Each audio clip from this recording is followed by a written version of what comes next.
Hello and welcome to another episode of The Founder.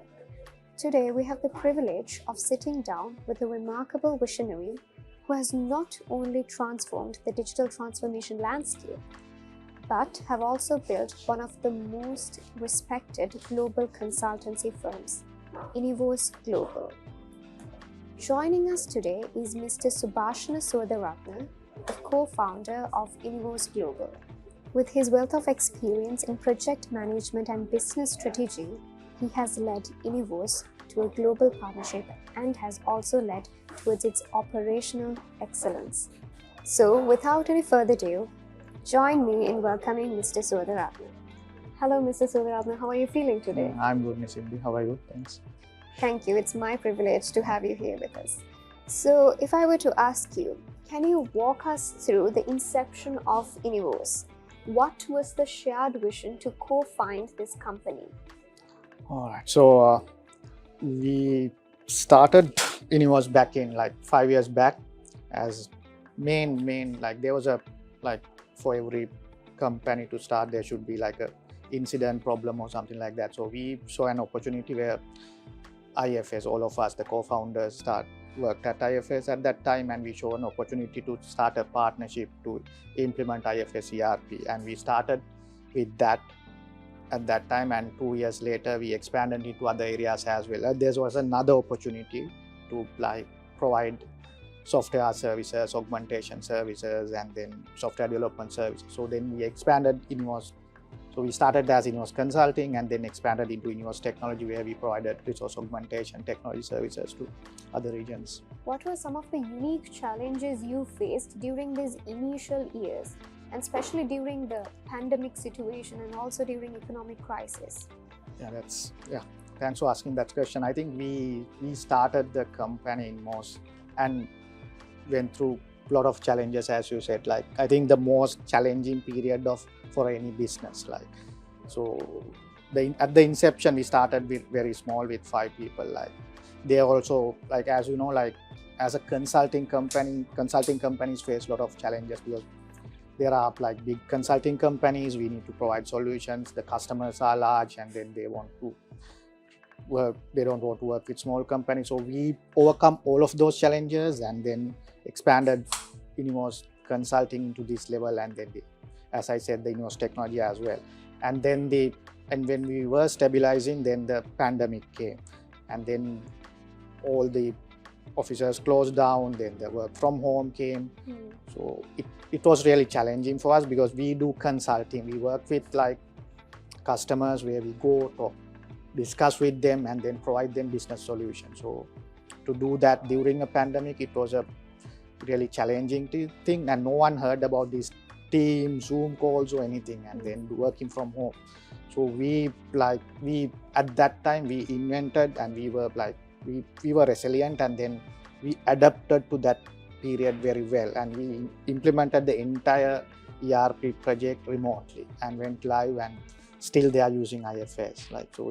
Then after that challenge, then the economic situation came, but I don't think that has affected as much as the pandemic, because pandemic was a really hit hard to us. Yeah, it's a global thing, but economic situation, because we not only had customers here, but we had global customers as well. So then we try to do business with global customers more and expand our operations to other regions as well. So that at that time, that's what happened.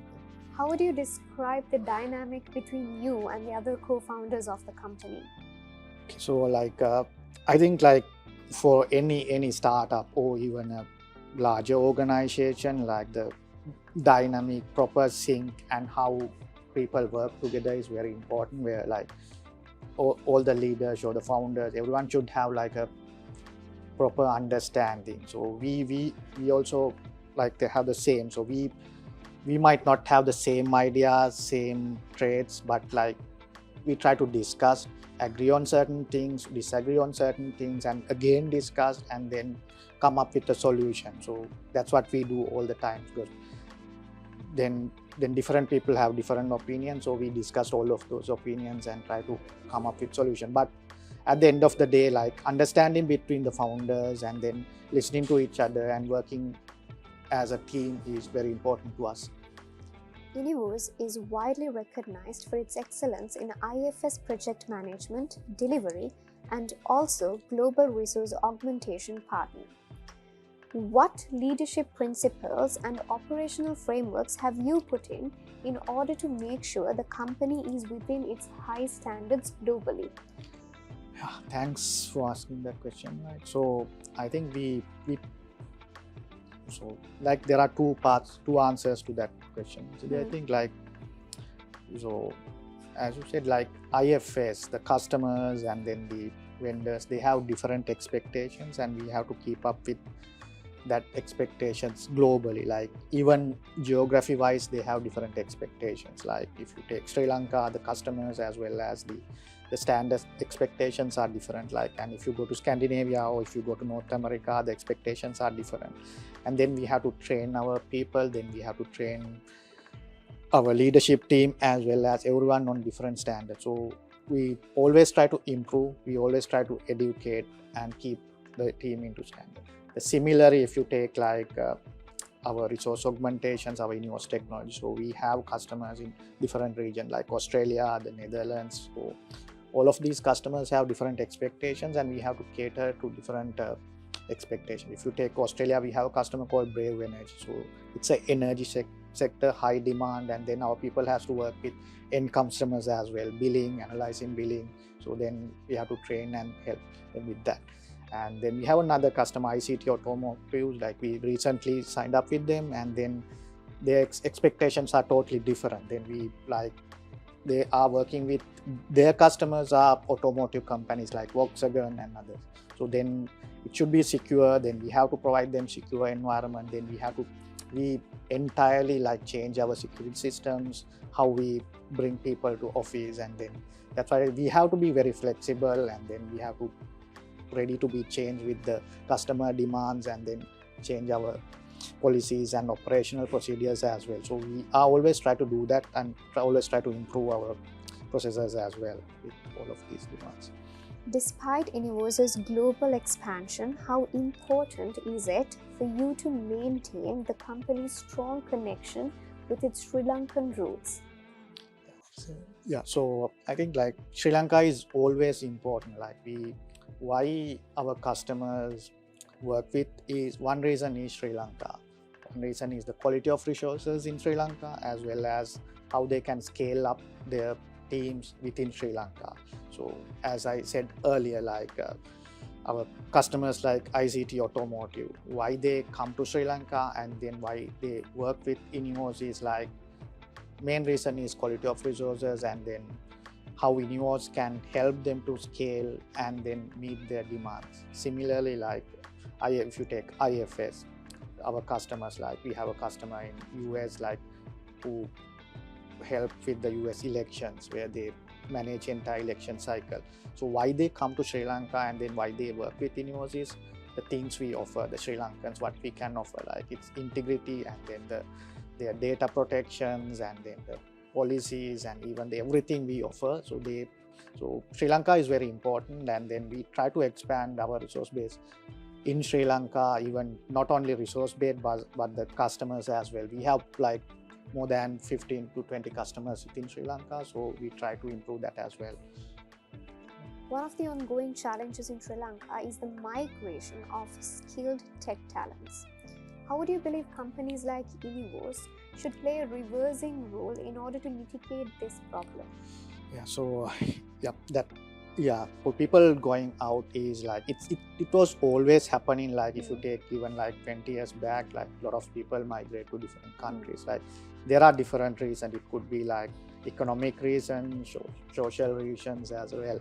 So we as a company, or even as a nation, we might not be able to stop that completely. But what I think as an Inivos as a single entity, we can't do anything on our own. There are certain things we can do, but I think like everyone together, like industry, IT industry, and then the other industries like healthcare and then manufacturing, as well as the government, together should work and come up with certain solutions, and the policy changes where the Sri Lanka and the job market and then the social conditions are much more attractive to young people to stay here, work in the industry and then contribute to the economy and the companies like us as well. So what we are trying to do is like, as much as possible, we try to listen to the voices of the young people, and then what they want from Sri Lanka, and then we try to educate them, give them opportunities, and then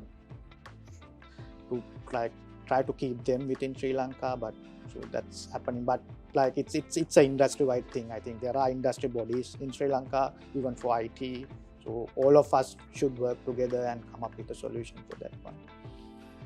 From your perspective, what are the most critical strategies that Sri Lanka must follow to be a global competitor when it comes to the global technology landscape? That's a very good question and very relevant question in the current world. Like the world is changing and the technologies are changing, and then even how the countries, the geopolitical things are working. Like if you work with some one country, and then another country might not want to work with that country, then even if you are providing a service to that country, and then so as Sri Lanka, like we have to be like to identify what's our strength as a, like if I take the context of IT, so then what kind of things we can offer. Is it like if you take India, then 20 years back they identify what they can offer. Like it's like they have a lot of people and they train. Then if you take like, I think 60% of the global call centers, support centers, all of them are in India. So they identify that, and then they build on that one. So we can't do that because it's already India is doing that, and other thing is we don't have that much of people to do that. So we need to identify what we can do. Maybe it's quality, maybe it's AI or AI related thing, or maybe it's a automotive software engineering, just like we do, where a lot of buses going around, like because there are like autonomous vehicles, a lot of things are going on. So I think we need to identify the strength of Sri Lanka and align everything to that, like education and then the policies, tax policies, everything, and then work with that common goal. What leadership lessons have defined your journey, and how are you actively developing the future leaders within Inivos? Okay, so for me, it's like always, it's like listening to others, integrity, be honest to myself and be honest to the customers, and then like if you promise something, then do that. And so that's what I tell to others as well, like whoever works with me and whoever works in the second level leaders within Inivos as well. So you have to like always listen to others and opinions, and then be honest. Like there could be like, we can't do like everything, and then you have to like tell your customers or your partners that you can't do that, and then be honest and then build on that one. So that's one of the most important thing, like honesty, integrity, and then openness. How did you come up with the name Inivos?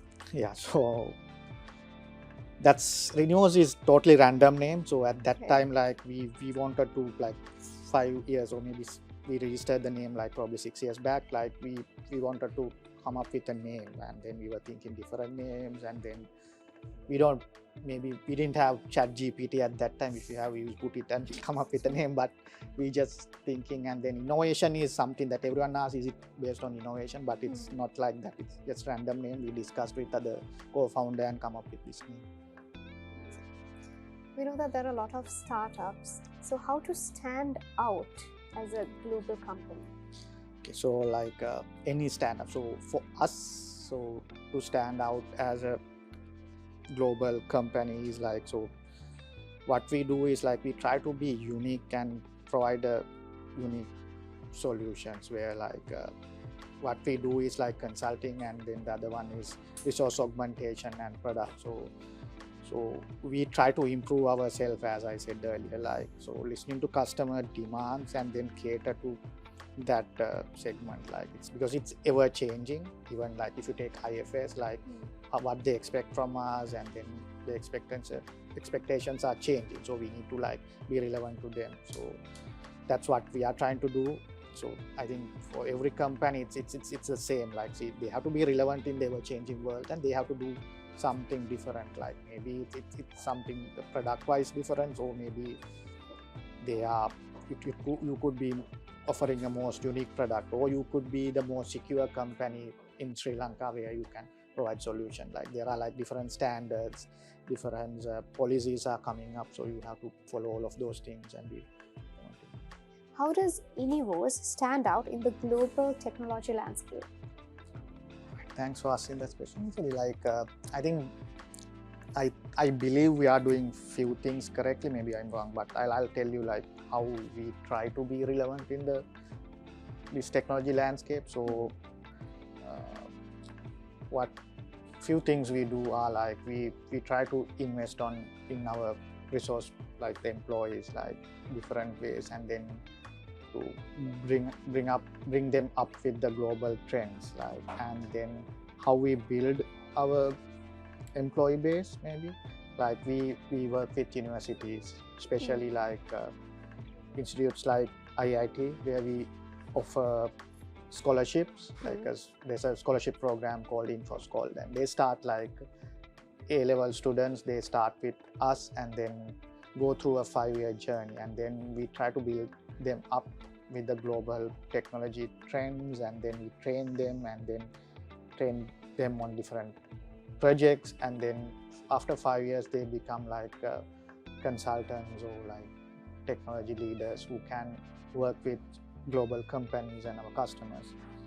And similarly, we do like different training programs, and then like different certifications, and so all of those things I think add up to the our uniqueness, where we try to stand out with the employee base who offer like unique solutions to the market.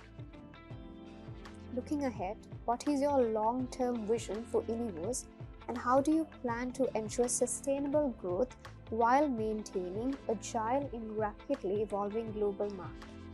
So yeah, and what we try to do is like so all of these questions are I think connected. Like as I said, like one of the challenges we faced is like these migration crises and the people going out, and then that's connected with our growth targets as well, and then why people come to Sri Lanka, and then why they won't, because more like one part of our business is resource augmentation, and then working with global partners to bring their R&D centers to Sri Lanka. So in order to expand, we need people within Sri Lanka. So as I said earlier, so we work with different universities to like build resources from the start, like from the A level, as I said, like offering these scholarships. So that's one part of it, and then the global. So during the like